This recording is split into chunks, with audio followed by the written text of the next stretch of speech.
অবসাদ বা ডিপ্রেশন ভারী বড় শব্দ। সাফল্যের সঙ্গে সঙ্গে ব্যর্থতাও আমোদ, অনিবার্য, অতি স্বাভাবিক। কিন্তু আমাদের সমাজ ছোট থেকে এমন সমস্ত প্যারামিটার স্থির করে রেখেছে, ব্যর্থতা এলেই আমাদের পারিপার্শ্বিক ভুরু কুঁচকে তাকায়, আমরাও থমকে পড়ি। ছুটতে ছুটতে হোঁচট খেলেই ভাবি, এ কী হলো, কেন হলো? আমরা জীবনের আলোর কথায় সকলকে জানাই, অন্ধকার জীবনের গল্পগুলি কজনকেই বা বলি, কেন জানাই না? জানতে লজ্জাবোধ করি বলে? কিসের লজ্জা? না আচার খেলে কে হাঁটতে শেখে, বরং হাঁটার জন্য আচার খাওয়া তো গর্বে।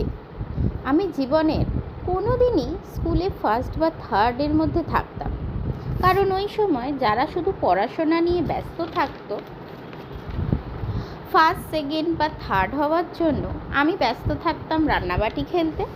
ওই রান্না কাজটা ছোট থেকেই বড্ড বেশি ভালোবাসতাম। কোনো ক্রমে যখন ফার্স্ট ডিভিশন নিয়ে মাধ্যমিক ক্রস করলাম, তখন ইচ্ছা ছিল সাইকোলজি নিয়ে পড়া। মা বাবার ইচ্ছা ছিল ভালো পড়াশোনা করিয়ে বিয়ে দেওয়া, কিন্তু আমি কোনো দিনই ধরা বাঁধার গতিতে নিজেকে রাখিনি। যখন সবাই চাকরি করে নিজের ভবিষ্যৎ সুরক্ষিত করতে ব্যস্ত, তখন আমি স্টার্ট আপ খুলে নতুন এক্সপেরিমেন্টে ব্যস্ত। সচিন টেন্ডুলকারও খেলায় অনেকবার শূন্যতে গ্যালারিতে ফিরে গেছে। অমিতাভ বচ্চনও প্রচুর ফ্লপ মুভি করে টাকার পর টাকা শূন্য করে ফিনিক্সের মতো ফিরে এসেছে। হ্যাঁ, জীবন এভাবেই ভরিয়ে দেয়, একদিক থেকে না হলে অন্য দিক। সেটা মানতে শিখুন, নিজের ফেলিওরগুলোকেও উঁচু গলায় বলুন। জানবেন সেগুলো আপনার লজ্জা নয়, আপনার অলংকার। অবসাদগ্রস্ত হবেন না, ভেঙে পড়বেন না।